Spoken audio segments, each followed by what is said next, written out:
Chances are you've never seen a partridge. A partridge is a small, colorful bird that nests on the ground. And you've probably never seen one because they don't fly in our part of the world. They live mostly in Europe and Africa and the Middle East. The Greeks had a very interesting story about the origin of the partridge, and I wanted to share it with you because, well, number one, it's an interesting story, and number two, there are some really good lessons that we can learn from this story. It's a story about Daedalus, the great inventor, and his nephew Partridges. Now, maybe you've heard of Daedalus before.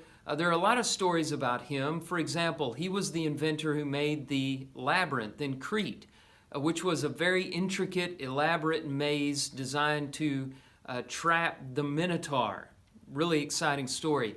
Another story is how he invented a set of wings for himself and his son Icarus, and that's another good story that maybe we can tell some other time. I want to tell you the story about Daedalus and his nephew Partridges. Partridges was also very clever like his uncle, and his mother, Daedalus' sister, asked the famous inventor if he would take Partridges under his wing as an apprentice, which is something that Daedalus was glad to do. But afterwards he regretted it because, as it turns out, Partridges was a good inventor in his own right. A couple of examples. One time he noticed some fish bones and he was looking at the spine, and it gave him the idea for inventing the saw, which of course is a very important tool. Another thing that he invented was a compass, not the kind of compass that you would use to find directions like north, south, east, and west, but a compass you use to draw circles in geometry, for example. Another really important tool. Now, Partridges was only 12 years old, and Daedalus was a grown man who'd been working at inventions his whole life. He had a reputation to preserve, and this boy was threatening him, or at least that's the way that he saw it.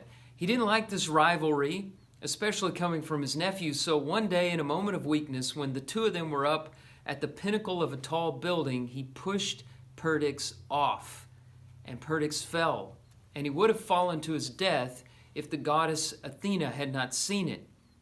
And at the last moment, before Partridges hit the ground, she transformed him into a partridge. And that's why the partridge nests on the ground, because she's Partridges transformed, and she's still afraid of heights. And so she builds her nest on the ground and lives in the hedges instead of the tall trees. She never soars high. She always stays low, afraid of heights. Now think about that. A bird that's afraid of heights. Isn't that a terrible thing? Here's the lesson. We should never allow the wrongs or the injuries that are committed against us by other people to create fears and insecurities in us. That happens all the time. Something happens to you young in life, and you're traumatized for the rest of your life. It creates a fear. In Partridges, it was a fear of heights. With you, it might be a fear of speaking up for yourself, or a fear of trying new things, a fear of meeting new people, a fear of pursuing your dreams. There's something special about every one of you. You're smart, or you're talented, or there's something that you can do that only you can do. Don't let other people keep you from your potential. And the way you do that, and the way you have courage, is to believe in God, to know that God will always be there for you. Joshua had to learn this.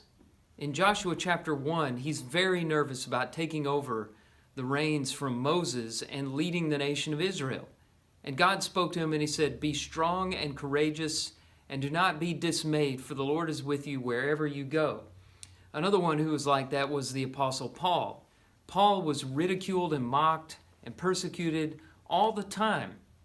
But in 1 Corinthians chapter 4, verses 3 and 4, he says that it's not others he worries about. The only judge he's concerned about is God. Here's what he says in 1 Corinthians 4, verses 3 and 4. "With me it is a very small thing that I should be judged by you or by any human court. In fact, I do not even judge myself, for I am not aware of anything against myself, but I am not thereby acquitted. It is the Lord who judges me. What he's saying there is, it doesn't matter if other people judge him, not even his own judgments about himself matter. The judgment that matters is that which comes from God. That's who he's seeking to please. And if God is the one you're trying to please, you can never go wrong, because God is encouraging, God is comforting, God believes in you and knows what's in you and wants it to come out. He wants your very best. And so remember that. Don't become a partridge, afraid of the heights. We're at JCA. We're the eagles. So soar high and have a great day.